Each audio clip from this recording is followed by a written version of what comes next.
మీరు మీ అభిమాన shows and serials TV కన్నా ముందు ఈటీవీ విన్ యాప్లో చూడండి.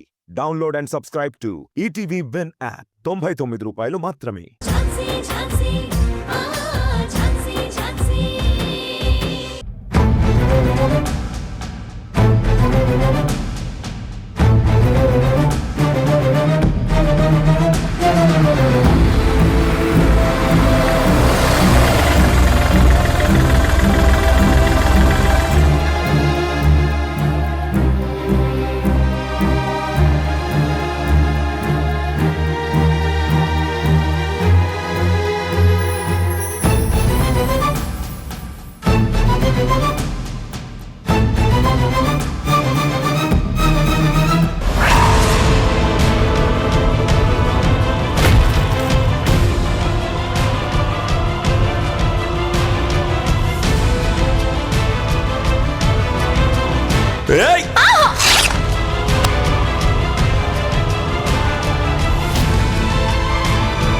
నాన్న గౌతమ్, నీ మీద ఎవరో అటాక్ చేశారంట కదా, నీకేం కాలేదు కదా నాన్న?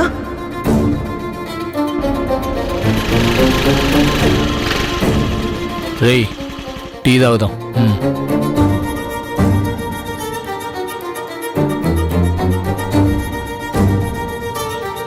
2 టీ ఇవ్వు.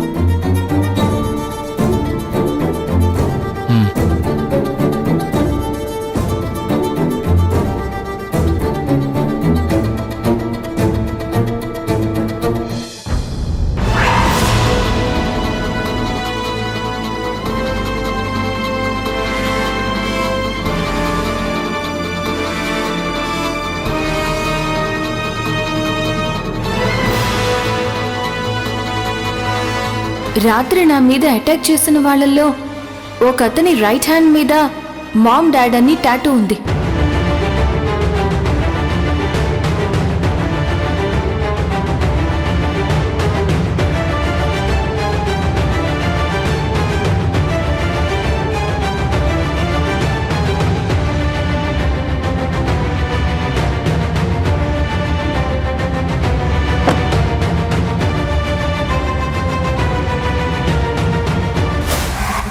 ఎస్ఐ గౌతమ్ సార్ రా. రే పదా పదా ప్రగతి. రై రై రై రై రై రై ఆగ పదరా. రై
ఏంటి, నేనెందుకొచ్చాను అనుకుంటున్నావా?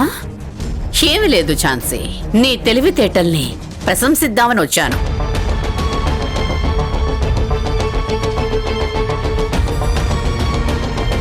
నీకేం తెలియదన్నట్టు, దేని గురించి మాట్లాడుతున్నాను అర్థం కానట్టు అంత అమాయకంగా చూడకు ఝాన్సీ. నీ ఫేస్ ఇలా చూస్తుంటే నాకే జాలేసేలా ఉంది. అలాంటిది గౌతమ్ ఎంత? అయినా నువ్వు సిచ్యువేషన్ కి తగ్గట్టుగా ఎవరి దగ్గర ఎలా ఉండాలి, ఏం మాట్లాడాలని బాగా తెలిసిన దానివి. ఏ ఎండకి ఆ గొడుగు పట్టేదానివి. అలాంటి ఆటల్లో నువ్వు చాలా నేర్పరివి కూడా. ఏంటి మేడం? అదే నేను నిన్ను అడుగుతున్నాను. ఏంటిది? నువ్వు నీ నటంలో గౌతమ్ దగ్గర సింపతి కొట్టేసి మళ్ళీ రూమ్ లోకొచ్చావు. సరే అదొదిలే, ముందు చెప్పు. నువ్వు వెళ్ళి నా క్లయింట్ వినోద్ని బెదిరించావంట కదా? మీ క్లయింట్ మీద డౌట్ వచ్చింది కాబట్టి వార్నింగ్ ఇచ్చొచ్చాను, అంతేగాని బెదిరించలేదే. వార్నింగ్ అన్నా బెదిరించటం అన్నా ఒకటి కాదా? ఇంతకీ ఏ విషయంలో నీకు డౌట్ వచ్చింది? నా మీద జరిగిన అటాక్ విషయంలో. నువ్వు ఎవరికి అన్యాయం చేశావో అందుకే వాళ్ళ నీ మీద అటాక్ చేశారు. కానీ లేనిపోని డౌట్లు పెట్టుకొని క్లయింట్ని అనుమానించటం కరెక్ట్ కాదు కదా? కోర్టులో కేసు ప్రొసీడ్ అయ్యే ప్రాసెస్లో నా క్లయింట్కి ఇలా వార్నింగ్లు ఇవ్వడం లాంటివి చేయడం తప్పని నీకు తెలీదా? నేను ఈ పాయింట్ మీద ఈ కేసు నుంచి నిన్ను తప్పించగలను. ఏంటి మేడం, నన్ను ఫేస్ చేయలేరని అర్థమైందా?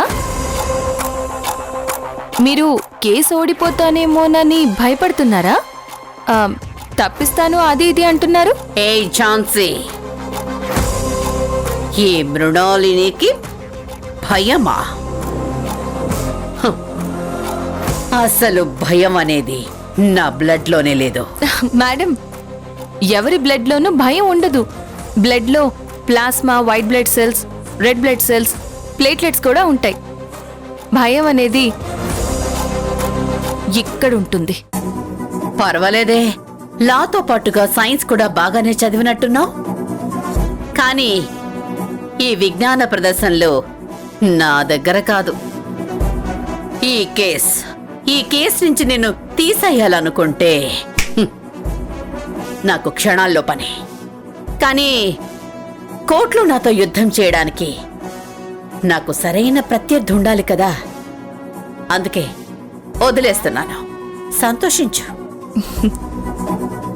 మీరు నాకిచ్చే ఇన్ఫర్మేషన్కి చాలా థ్యాంక్స్ మేడం. కానీ ఒక చిన్న డౌట్, అసలు మీకు ఎథిక్స్, ఎమోషన్స్ ఏమైనా ఉన్నాయా మేడం? రాకేష్ బావా మీ సొంత అన్నయ్య కొడుకు, మీ మేనల్లుడు. అలాంటిది మీరు మీ మేనల్లుడికి వ్యతిరేకంగా కేసు తీసుకుంటారా? నిన్ను ఓడించడమే నా లక్ష్యం. నేను కేసు ఓడిపోతే మీ మేనల్లుడికి మీరే అన్యాయం చేసినట్టు అవుతుంది, తప్పుడు వ్యక్తిగా చిత్రీకరించినట్టు అవుతుంది. అంటే ఏంటి నీ ఉద్దేశం? ఇప్పుడు నువ్వు నన్ను ఎమోషనల్ గా బ్లాక్మెయిల్ చేస్తున్నావా? ఇండైరెక్ట్ గా నన్ను తగ్గమని చెప్తున్నావా? నీ మాయలో పడడానికి నేనేమి గౌతమ్ని కాదు. అర్థమైందా? ఎథిక్స్ గురించి, ఎమోషన్ గురించి నాకు చెప్పేంత దానివి కాదు నువ్వు. అనవసరంగా టైం వేస్ట్ చేసుకోవడం మానేసి కోర్టులో కేసు ఎలా గెలవాలో చూసుకో. మేడం, నేను అదే పనిలో ఉన్నాను. కానీ మీ గురించి ఆలోచిస్తుంటేనే చాలా బాధగా ఉంది మేడం. ఝాన్సీ, తప్పు చేసిన వారికి శిక్ష పడేంత వరకు ఈ ఝాన్సీ వదిలిపెట్టదు మేడం.